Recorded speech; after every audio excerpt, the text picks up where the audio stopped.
Pour ce grand retour dans vos oreilles, j'ai décidé de mettre en lumière des femmes entrepreneurs. C'est grâce à notre association Madame Audacieuse, qui a bientôt 1 an et que j'ai créée avec ma binôme Gaëlle, que j'ai pu faire de magnifiques rencontres. C'est Sandra qui a accepté d'essuyer les plâtres de cette première interview. Cartomancienne, je vous laisse découvrir son univers plein de naturel et de spontanéité. Place à notre échange, bonne écoute. Bonjour Sandra. Salut Carole. Comment vas-tu ? Je vais bien, ça va, merci. Merci pour l'invitation. Merci à toi d'être sur le podcast. T'es ma première invitée. Super. Je suis trop contente. Je suis ta première fois. Mais grave. Alors, est-ce que d'abord tu peux te présenter et présenter ton entreprise, s'il te plaît ? Alors, mon entreprise s'appelle Chrysalide. Bon, moi, je m'appelle Sandra. Et mon activité consiste à faire de la guidance intuitive par le tarot ou d'autres supports. Alors, sachant que pour moi, c'est le tarot qui me parle le plus. Donc, je suis cartomancienne. On va dire que c'est un mot qui est plus trop employé, qui est un peu vieillot, mais c'est quand même ça. Je suis cartomancienne. Ok. Et depuis quand tu en fais de la cartomancie ? Alors, de façon professionnelle, ça fait peu de temps, ça fait quelques mois. Sinon, ça fait beaucoup plus longtemps que ça. Alors, moi, j'ai découvert la cartomancie, j'avais 15 ans. Alors, je pratiquais pas, hein. J'ai observé, il y avait une personne qui venait chez ma mère, une cousine à elle, qui tirait les cartes. Alors, à l'époque, c'était le tarot de Marseille, ou c'était aussi les cartes à jouer, hein. Il n'y avait pas... Cultura et compagnie, où on vendait 10 caisses d'oracle et tous ces tarots-là, il n'y en avait pas. Enfin, il y avait très peu de boutiques consacrées à ça. On se planquait aussi un peu quand même. Donc, c'était plus avec les cartes à jouer, le tarot de Marseille. Et moi, ça m'intriguait, ça me fascinait. Donc, j'observais beaucoup. Et puis, un jour, j'ai voulu essayer. J'ai commencé avec le tarot de Marseille, qui aujourd'hui qui est très connu, mais qui finalement est beaucoup moins utilisé parce que... il a une représentation qui est plutôt moyenâgeuse, qui peut-être parle moins aux gens au niveau de la symbolique. Et bon, quand j'avais 15 ans, c'était déjà vieillot, hein, parce que je n'ai pas 150 ans non plus.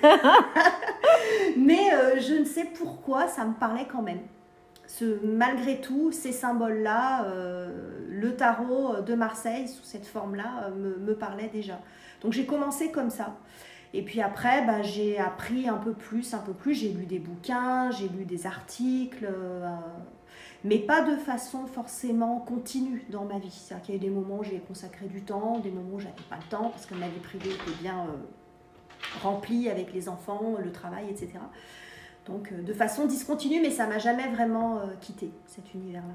D'accord. Et tu as commencé à tirer les cartes pour les autres ou pour toi ? Alors, j'ai commencé avec moi, mais après, j'ai fait plus pour les autres. Alors, sur l'environnement très proche, ma mère, ma sœur, des gens plutôt proches de moi.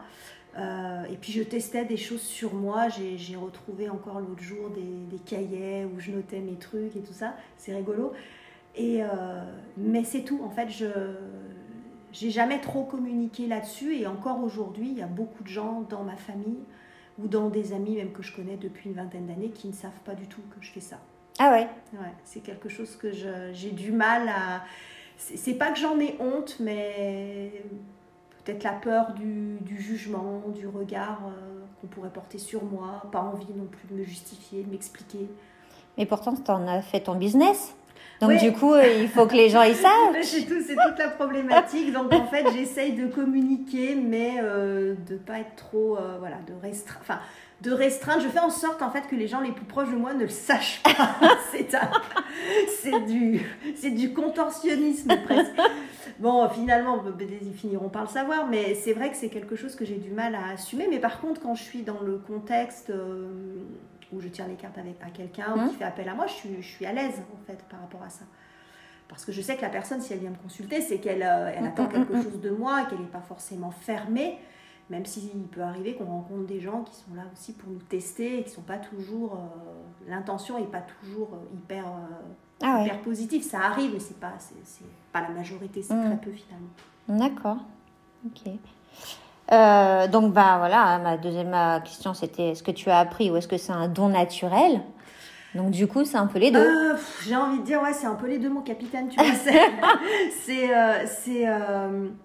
j'aime pas trop parler de don, parce que la notion de don fait que c'est comme si on était un peu une exception.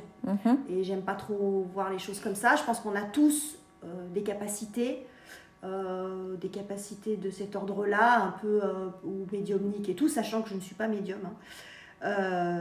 Mais après, on les développe ou on les développe pas. En fait, on a tous la capacité de courir, on n'a pas tous la capacité de faire les Jeux Olympiques, par exemple. Tu vois, c'est la Je confirme. différence. Donc après, les capacités, on les a. Donc moi, j'ai appris beaucoup en étudiant. J'ai beaucoup de livres sur le tarot avec des écoles, entre guillemets, très différentes, des analyses différentes. Moi, je suis beaucoup sur l'analyse des symboles, énormément. Il y en a qui sont vraiment que sur le ressenti quand ils tirent les cartes. Moi, j'observe beaucoup les cartes et les symboles des différents auteurs, parce que maintenant, il y a beaucoup de tarots différents et chaque auteur va mettre quelque chose de lui. Et dans ses symboles, va prendre des symboles un peu différents. Et bon.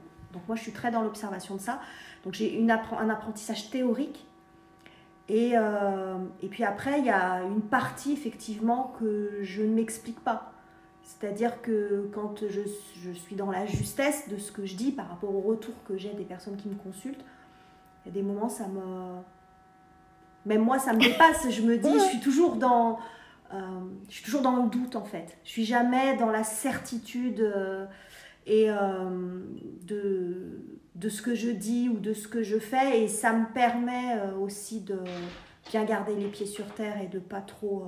Parce que c'est facile quand on est dans des métiers comme ça je vais pas dire prendre la grosse tête, mais de se prendre pour un autre, quoi. Et moi, je veux surtout pas tomber là-dedans. Non, je confirme que non, tu ne te prends pas pour une autre. Donc, voilà, il y a toujours... Mais sur l'apprentissage, oui, il y a une partie... Après, chacun apprend différemment. J'apprends beaucoup en observant et puis je pioche un peu des choses par-ci, par-là. Et j'élargis aussi, je pense que... Alors ça, c'est mon fonctionnement, mais... j'étudie l'univers de la cartomancie, de la voyance ou ce genre de choses, de l'intuition, de l'instinct, de tout ça, et je me l'approprie. Mais je suis pas que je vais pas étudier que des cartes, que du tarot. C'est comme un univers complet, en fait. Je pense pour moi qu'il me faut une culture. En fait, il y a une histoire de culture et après, dedans, je vais mettre aussi des choses personnelles qui n'ont absolument rien à voir avec la cartomancie, mais qui vont me nourrir aussi. D'accord. Sur l'art, la musique, les choses comme ça. Ok, bon sang. Et on va venir juste, j'ai une question concernant les cartes. Tu préfères tirer quelle carte ? C'est-à-dire, tu me disais que le tarot de Marseille, c'était un petit peu désuet. Mais je sais, parce qu'on se connaît, tu m'as dit que tu pouvais tirer les cartes avec un mille-bornes. Oui, c'est vrai. Les cartes, c'est un support, mais je tire les cartes avec beaucoup de supports différents. Et en faisant ça, c'est pas irrespectueux pour le travail des anciens sur tout ce qu'ils nous ont apporté, sur l'analyse du tarot et sur tous les anciens jeux. Le tarot, ce qu'on appelle le tarot nouveau, le tarot à jouer ou le Béline. Mais c'est vrai que moi, j'aime beaucoup aussi m'exercer sur d'autres types de cartes. En fait, j'aime toutes les sortes de cartes. Donc, je peux tirer les cartes avec le Dixit, je peux tirer les cartes avec le billboard, je peux tirer les cartes avec un jeu de cette famille, je peux tirer les cartes... Enfin, après, je vais m'approprier, c'est-à-dire, je vais dire avec tel jeu, je vais faire tel type de tirage. Alors, souvent, je ne vais pas utiliser qu'un seul jeu, c'est-à-dire, je ne vais pas faire un tirage peut-être qu'avec le billboard. Je vais l'utiliser en base. Puis après, pour creuser un peu, je vais utiliser un tarot, je vais recouvrir. Voilà. Mais je m'amuse aussi de ça, de trouver des supports de cartes différents. Oui, c'est ça qui me... En fait, c'est ça qui me plaît aussi. Alors, est-ce que tu fais simplement des tête-à-tête ? C'est-à-dire, est-ce que les personnes frappent à ta porte parce qu'ils ont pris rendez-vous et tu leur tires les cartes et voilà, et tu leur donnes des conseils ou je sais pas. Explique-moi. Alors moi, dans le fonctionnement, je suis beaucoup en distanciel. Alors c'est du tirage individuel, effectivement. Donc les personnes me contactent, on prend un rendez-vous téléphonique, elles me contactent par Messenger, par Insta et tous les réseaux qui existent. Et puis, ou simplement par téléphone. Et puis on prend un rendez-vous téléphonique si à ce moment-là elles ne sont pas disponibles. Et puis on va échanger un peu sur la problématique, sur ce qui les tracasse et sur ce qu'elles attendent de moi en fait. Et ensuite, moi, je fais le travail de mon côté. C'est-à-dire que la personne, je ne l'ai pas en direct au moment où je fais le tirage. J'ai les questions, je sais ce qu'on attend comme type de thématique. Et je fais mon tirage et je l'enregistre en fait. Un peu comme on est en train de faire aujourd'hui. On fait un petit podcast. Et donc, je le fais un peu en format podcast. C'est-à-dire que je vais enregistrer tout ce que je dis et je vais l'envoyer à la personne sur un réseau, sur WhatsApp notamment. Et ça donne la possibilité au consultant ou à la consultante de réécouter régulièrement ou plusieurs fois ce que j'ai dit. Parce que quand on est sur du tête-à-tête, il peut y avoir de la déperdition d'informations parce que soit le consultant va bugger entre guillemets sur quelque chose qui l'aura peut-être un peu plus interpellé. S'il prend des notes, il n'écoute pas ce que je dis. Bon, et puis ça me permet aussi géographiquement d'être moins limitée, parce que j'ai des gens qui m'appellent de Marseille ou de l'autre côté de Lyon, enfin peu importe, hein, ça n'a pas d'importance. Donc ça me permet d'avoir un public aussi plus large et puis un gain de temps pour tout le monde également, parce que du coup le rendez-vous téléphonique est assez court, et ça évite les déplacements et tout ça, donc voilà. Et puis j'ai créé également un concept qui s'appelle le café tarot. Et apéro tarot, mais bon. Ah, c'est bien ça. C'est le café tarot qui initialement. Et en fait, le principe, comme je fais beaucoup de distanciel majoritairement, c'est vrai qu'on n'a pas le même contact. Et ça me manquait un petit peu quand même, parce que moi j'aime bien aller au contact des gens. Et le concept café tarot, c'est un tirage en groupe. C'est-à-dire qu'il y a plusieurs personnes qui sont là. Et qui, donc la condition, c'est que ce sont des personnes qui se connaissent quand même très bien. Hein, pas inviter des gens qu'on connaît à peine. Oui. Et puis je fais un tirage général, ce que j'appelle un tirage général, c'est-à-dire que je ne vais pas répondre à une problématique, les gens n'ont pas forcément de questions quand ils viennent, mais simplement sur la tendance sur les 2 mois à venir, par exemple, les 2-3 mois à venir, sur plusieurs secteurs de vie, sur voilà. D'accord. Et donc ça se fait en collectif et c'est une ambiance plutôt sympa parce que souvent c'est entre copines, hein, c'est assez féminin le public, hein, à 99% on va dire. Donc ça permet de passer un moment ensemble et puis j'explique aussi beaucoup ce que je vois et comment je le vois dans les cartes. Je vais expliquer aussi la symbolique du tarot. Et puis, on est beaucoup sur de l'échange. D'accord. Et les copines entre elles rigolent ou bon, s'il y a quelque chose d'un peu plus difficile, la personne, elle est soutenue. Donc, ça fait un contact comme ça. Et souvent, ça peut être des gens qui n'ont jamais consulté, qui peuvent avoir des craintes. Et le fait de venir avec leurs copines, ça les rassure. Hein, dire un peu, voilà, si on se fait peur, en fait, finalement, à la sortie, se rendre compte qu'il n'y a pas de raison d'avoir peur, mais voilà. Mais il y a ce côté un peu comme ça, où on est dans le partage, et puis l'apéro tarot, c'est le même concept, mais en version after work. D'accord. Voilà. Mais chacun s'approprie, en fait, ce que les cartes te disent. Voilà, moi c'est ça, c'est pas juste sur une personne et les autres écoutent, c'est vraiment que chacune des personnes présentes au café tarot s'approprie ce que... C'est individuel en fait, je vais prendre une personne les unes derrière les autres. Ah d'accord, ok. Mais c'est vrai que donc s'il y a 3 personnes, il y aura 3 tirages différents. D'accord, ok. Et chacun, les 2 autres vont écouter ce qui est dit pour celle qui est en consultation. C'est pour ça que c'est très important que les gens se connaissent bien sûr. Qu'il y ait de la confiance, parce que des fois on peut aborder des sujets personnels, si ça ressort. Bien que je ne développe pas, on rentre pas trop dans les détails parce que c'est pas l'objectif non plus. Après, si les personnes ont une problématique plus précise et veulent des questions, après elles passeront en séance individuelle si elles le souhaitent. Donc l'objectif c'est plus d'être dans ce moment de partage, mais souvent les gens me disent que ce que je dis pour l'une peut résonner à un moment dans sa propre vie. Est-ce que le conseil ou ce qui va sortir pour l'un peut résonner aussi, dire ah oui tiens moi j'ai déjà vécu cette situation où je suis un peu là-dedans aussi, en le réadaptant à ses propres circonstances, et du coup ça peut aussi résonner comme ça. Et il y a un côté très c'est très marrant parce que je vois des fois les yeux dès que je mets les cartes, tout le monde s'approche et me dit que c'est cette carte et il y a des O, des A, c'est très très sympa. Voilà, et là, pour le coup, sur ce café tarot, j'ai vraiment toutes sortes un éventail au niveau des âges très variés. Ça peut aller de très jeunes femmes, alors toujours majeures évidemment, mais vraiment de jeunes femmes à des femmes plus mûres. J'ai un peu, voilà, c'est accessible à tout le monde et je me déplace à domicile. D'accord. Donc, ce concept-là aussi plaît bien parce que du coup, les gens sont dans leur élément. Donc c'est un peu plus, pour moi, ça m'a adapté. Hein. Mais voilà, il y a le concept un peu comme ça, où j'arrive et puis on boit un coup. Et puis en même temps, c'est l'occasion d'échanger. Les gens me posent des questions sur ce que je fais, comment je le fais. Oui, bien sûr. C'est chouette. Voilà, ça. c'est une version un peu originale et sympa. C'est une façon de faire de la cartomancie un peu autrement. Voilà. D'accord.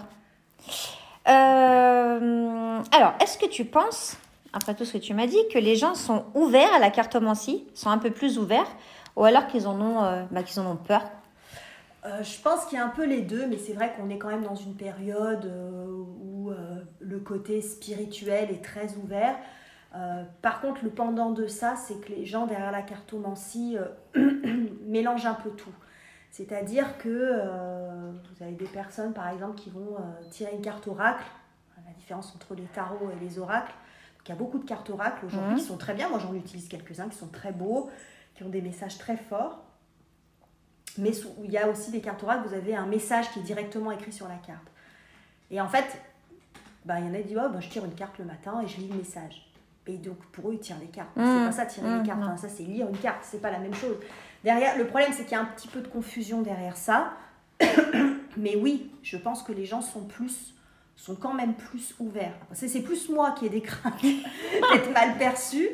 Parce que, j'ose pas dire parce que, il y a encore des gens qui sont fermés à ça. Mais à la limite, j'ai envie de dire que même la plupart du temps, même les gens qui sont pas, qui adhèrent pas, et moi, j'essaye de convaincre personne, en fait, ont cette ouverture d'esprit de dire moi c'est pas mon truc, mais ils sont pas dans le jugement en disant voilà, ça existe, oui je sais, c'est pas mon truc, mais qui sont pas dans le rejet pour autant. Ah oui, je confirme que j'étais un peu dans cet esprit-là quand même. J'étais ouverte, mais j'avais un peu peur. Après, il peut y avoir la peur parce qu'il y a aussi beaucoup de fantasmes derrière qui peuvent être tout à fait légitimes. On me dit, oh là là, elle va m'annoncer. Moi, j'ai des gens qui me disent, si vous voyez quelqu'un de mort chez moi, si vous ne me le dites pas, ça marche pas comme ça. Il y a beaucoup de peur derrière, ou qu'on soit intrusif, qu'on voit des choses, les choses cachées. On va pas voir ce qui va se passer sous la couette. Je veux dire, c'est pas... Voilà, bon. Alors, il y a aussi beaucoup de fantasmes derrière, mais il peut y avoir aussi une réticence parce que les gens ont peut-être peur de savoir ce que je vais voir.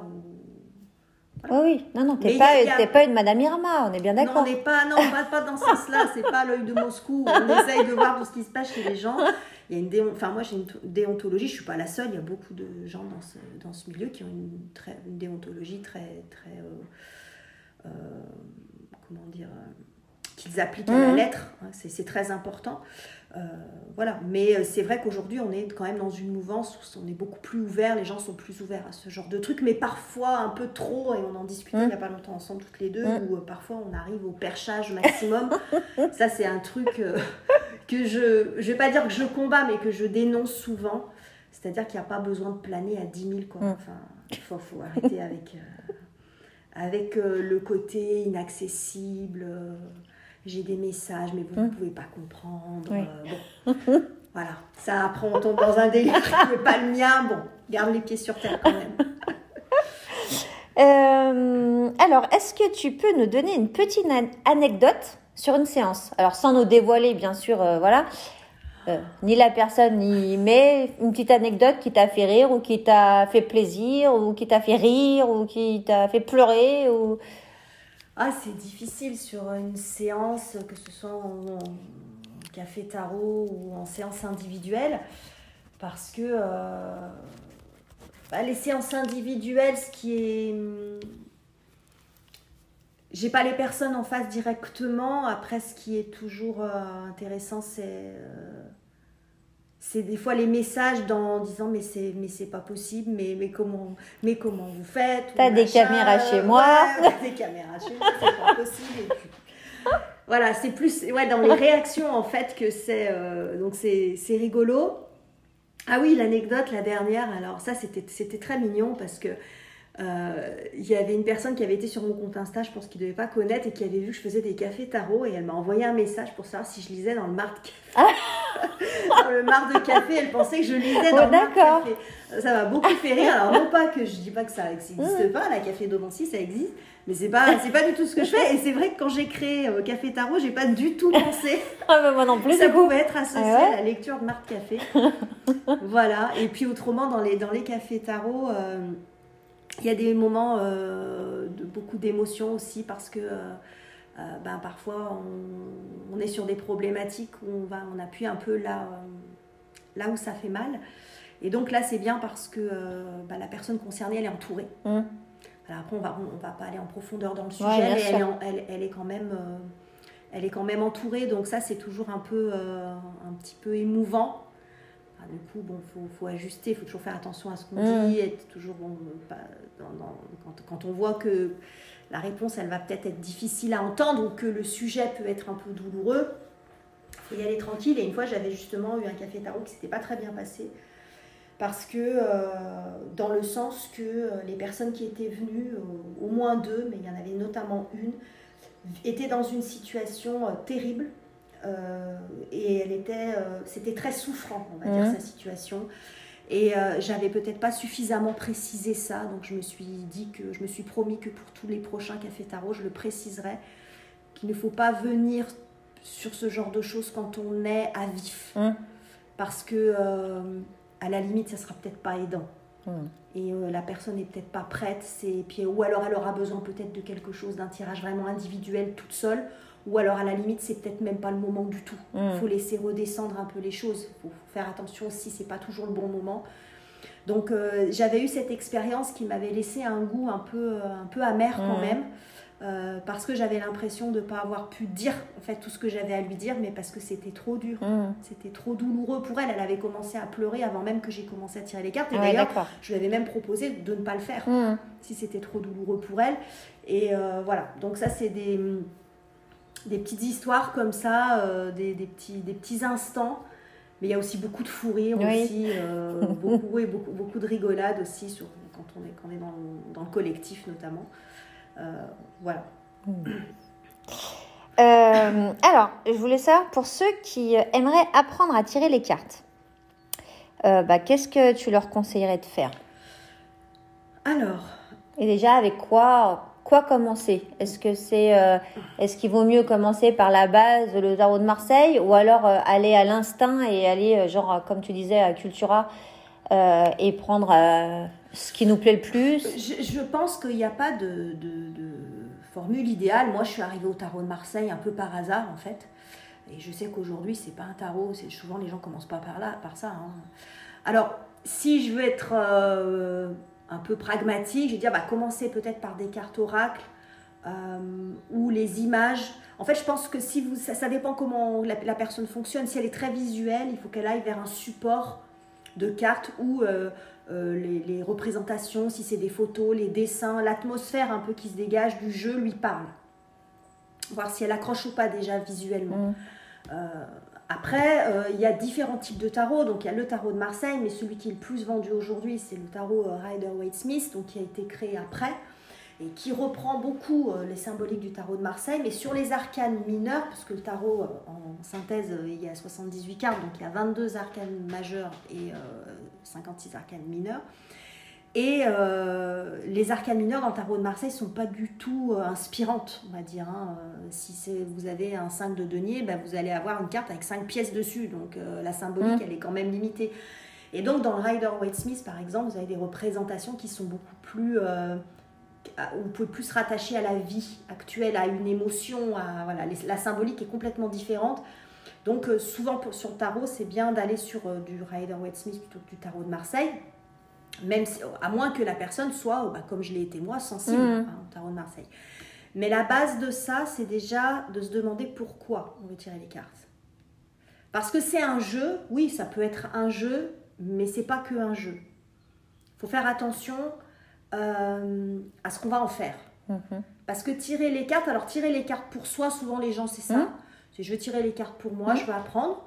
Donc après, quand vous achetez des oracles, souvent vous avez un petit livret qui montre aussi des exemples de tirage, et puis vous pouvez vous exercer comme ça, voir un peu ce que vous inspire. En fait, c'est un travail très personnel. Au final, même s'il y a tout un tas de bouquins après qu'on peut, comme j'ai fait moi, acheter des livres. Mais c'est savoir pourquoi on veut le faire. Parce que ça peut être très aidant, comme ça peut faire exactement l'inverse. C'est-à-dire que ça peut être très anxiogène. D'accord. Parce que quand on interprète les cartes pour soi, soit on peut être dans... On va tout voir en positif parce qu'on voit ce qu'on a envie de voir, soit on va laisser parler que ces angoisses et on va tomber dans l'inverse, c'est-à-dire avoir peur tout le temps et plus arriver à être dans l'instant présent. Toujours vouloir savoir ce qui va se passer après, plus arriver à réfléchir. Donc il faut faire attention quand même avec ça, il faut que ça soit aidant, mais il ne faut pas qu'à un moment donné tomber dans l'excès. C'est pas aidant pour tout le monde. Moi, il y a des personnes qui m'ont demandé, des personnes que je connais, qui m'ont demandé de tirer les cartes pour eux, j'ai jamais voulu. Ah ouais. Parce que dans leur tempérament, je lui ai dit, mais toi ça va pas t'aider. T'es tellement une angoissée, si je te dis un truc, tu vas être en boucle là-dessus et tu vas pas lâcher. Et c'est pas l'objectif en fait. Donc ça c'est la première chose, et surtout... faut pas tomber non plus dans je vais tirer les cartes pour voir ce qui se passe. Alors je grossis le trait évidemment, pour voir ce qui se passe chez le voisin, ou comment ça se passe financièrement, ou comment ça se passe pour telle ou telle personne, est-ce qu'il trompe sa femme, ou est-ce qu'elle trompe, ou je sais pas quoi. Ça, c'est déontologiquement, pour moi, c'est exclu. On tire pas les cartes pour regarder dans le trou de la serrure du voisin. Donc c'est important de savoir pourquoi on le fait, et pas hésiter à... On peut se lancer parce que des fois, on peut ne pas à la limite savoir comment on va réagir. Et si à un moment donné, on voit que ça aide pas, ou qu'on devient d'un seul coup, ou progressivement, de plus en plus angoissé, qu'on a de plus en plus besoin de tirer les cartes pour soi et qu'on n'arrive plus à prendre de décision sans tirer les cartes, là, il faut faire attention. D'accord. Ça, il faut faire attention. Parce que c'est pas non plus... il faut garder quand même son pouvoir de décision. Il ne faut pas tomber dans l'excès, c'est comme pour tout, en fait. Donc, il y a juste ce point de vigilance. Après, tout le monde peut apprendre et j'ai envie de dire, chacun va développer sa sensibilité d'une façon ou d'une autre. Voilà. D'accord, super. Bah, c'est vraiment top, en fait, tout ce que tu nous dis. Et moi, j'apprends plein de trucs. Donc voilà.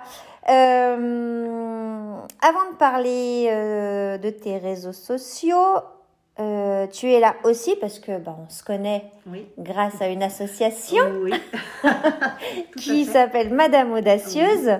Alors, je voulais savoir comment tu l'avais connue, pourquoi tu as adhéré à l'association et qu'est-ce qu'elle t'apporte. Alors, je l'ai connue par le biais de Mallory, qui est adhérente, qui est hypnothérapeute, et qui qui entrait aussi au début de l'association, parce que c'était tout début.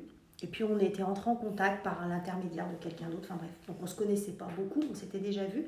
Et un jour, elle me dit, j'ai été à la présentation de l'association, tout ça. Et moi, je venais juste de commencer, et elle me dit, tu devrais peut-être venir. Ça pourrait peut-être t'aider pour démarrer, tout ça. Et moi, à ce moment-là, c'est vrai que quand on a été plus de 20 ans, 25 ans salariés, quand on se retrouve auto-entrepreneur, c'est top d'un certain côté, parce qu'on a beaucoup de liberté, mais on en a tellement que c'est une liberté dont on ne sait pas quoi faire.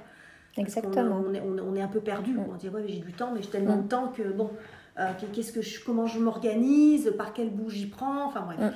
Donc, je suis allée à l'association, alors un peu sur la pointe des pieds, parce que vu mon activité, je t'avais déjà envoyé un mail, on ne se connaissait pas, pour savoir si tu acceptais, je crois, j'avais mis des gens comme moi. Exactement ça. Pour dire le capital confiance qui était pas loin des zéros, enfin bon bref, parce que j'avais un peu du mal, et j'avais peur de ne pas être acceptée.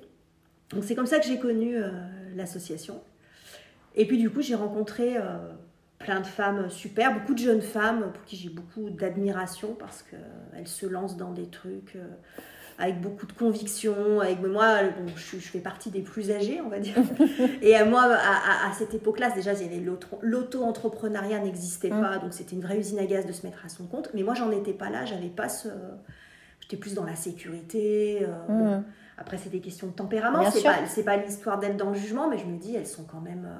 Elles sont super courageuses parce qu'elles se montent des boîtes. Alors en plus, on est dans une période économique où c'est hyper anxiogène et tout, mais elles y croient. Alors moi, ça m'a beaucoup, beaucoup aidée. J'ai trouvé ça super. Et elles m'ont aidée aussi sur plein d'autres plans, sur les plans plus techniques aussi, parce que moi je suis pas née avec les réseaux sociaux, avec tout ce système-là. Donc j'ai beaucoup appris et elles m'ont énormément donné confiance en moi, beaucoup, parce que j'étais au fond du bocal quand je suis arrivée, mais c'était un peu ça.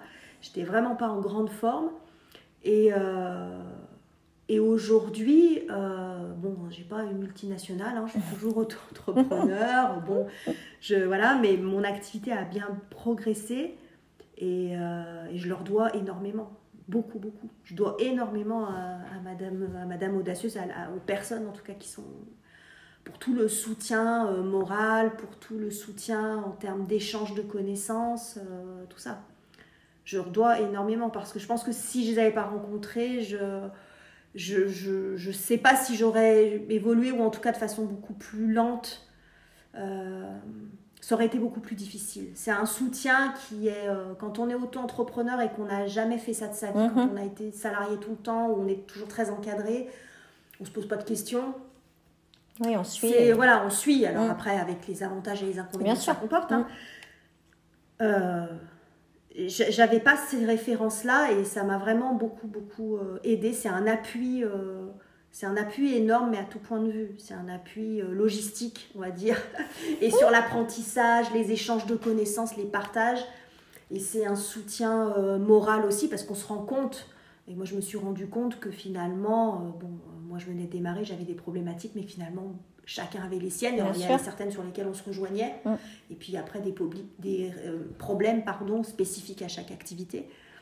Donc l'échange était important, et puis des beaux moments de fou rire, des beaux moments de trucs de gonzesse. Ça piaille dans tous les sens. C'est ça, c'est Madame Audacieuse. Voilà, c'est Madame Audacieuse. Et clairement, ça m'a énormément aidée. J'en serais pas où j'en suis aujourd'hui, même si j'ai encore beaucoup à faire, beaucoup à évoluer, mais ça m'a énormément aidée. Beaucoup. Oh, si tu savais. Alors les gens ne voient pas évidemment vu que c'est un podcast, mais j'en ai des frissons quand tu en parles, parce que c'est tellement ce qu'on a voulu pour Madame Audacieuse et pour les entrepreneurs femmes, que franchement c'est limite si j'en ai pas les larmes aux yeux, parce que ça fait vraiment plaisir. Et je suis surtout ravie que ça t'ait apporté tant de choses. Vraiment beaucoup. On va continuer, il y a encore plein de choses Bien sûr, il y a beaucoup de choses à faire encore. Je peux aussi maintenant partager aussi avec ceux qui... tout à fait. Partager mon expérience. Si des personnes veulent te contacter, comment elles font? Alors, comment qu'on fait? Alors, essentiellement, ça se passe sur les réseaux sociaux. Donc, j'ai un compte Instagram. Que je vous mettrai en commentaire. Donc, c'est Chrysalide by Sandra. Donc là, c'est un compte Instagram sur lequel je fais des publications quotidiennes, souvent en story, et puis des publications qui restent sur le feed, où je vais parler de ce que je fais, et puis aussi sur certaines thématiques, sur le développement personnel, sur aussi non pas ce que je combats, mais que je dénonce, les trucs qui m'agacent, parce que moi je suis un peu, je vais pas dire que je suis la sale gosse, mais c'est un peu ça, c'est-à-dire moi c'est les anges, les grelots et les machins, c'est pas mon délire, voilà. Et je partage aussi un peu mon univers qui est très musical, très danse aussi, très art, voilà, donc je partage tout ça. Et puis vous pouvez également me contacter alors je viens de créer, c'est pas très vieux, ma chaîne YouTube, donc il y a le lien sur mon compte Instagram pour ceux qui ont envie d'aller jeter un œil. Et donc sur cette chaîne YouTube, je fais des tirages mensuels par signe astrologique. Donc là, j'ai commencé au mois d'octobre, donc il y a un tirage pour chaque signe. Je fais aussi un tirage anniversaire, donc il ne va pas tarder de sortir pour les signes du Scorpion, là, pour ce mois-ci. Et des tirages intemporels également. Donc, où le principe, c'est qu'il n'y a pas de datation, c'est pas associé à une période, c'est des tirages où des fois c'est plus associé à un travail sur soi, ça donne des pistes de réflexion, des choses comme ça. Donc on peut me contacter, alors par téléphone, alors je ne vais pas donner mon numéro de téléphone là, mais voilà, pour ceux qui sont plus proches, qui ont mes cartes de visite, tout ça, ils peuvent bien sûr me contacter par téléphone, mais essentiellement en message privé sur Insta, ça fonctionne très bien. Ok, super. Merci beaucoup, franchement, pour ton naturel, pour ta sincérité surtout. Parce que je sais que pour toi, c'est pas facile d'en parler, de parler de ton métier. Ouais. C'est devenu un métier du coup. Oui, On peut dire que c'est devenu un métier. Un métier. Tout à fait. Et puis merci beaucoup d'avoir été ma première invitée. Eh ben merci parce à que toi. voilà, c'était pas, comment on peut dire, j'avais un peu peur en fait, parce que interviewer quelqu'un, être enregistré et tout, c'est compliqué, mais je suis contente que tu aies été la première en fait. Ouais, bah merci, je suis contente d'avoir été la première aussi. Merci pour l'invitation en tout cas. Merci beaucoup et puis à bientôt. Ciao, ciao. J'espère que cet épisode vous aura appris plein de choses sur la cartomancie. J'ai personnellement adoré mon échange avec Sandra. N'hésitez pas à laisser un petit commentaire sur Apple Podcast ou Spotify. Et bien sûr, si cela vous a plu, cliquez sur les 5 petites étoiles. Merci beaucoup, à bientôt. Bye bye.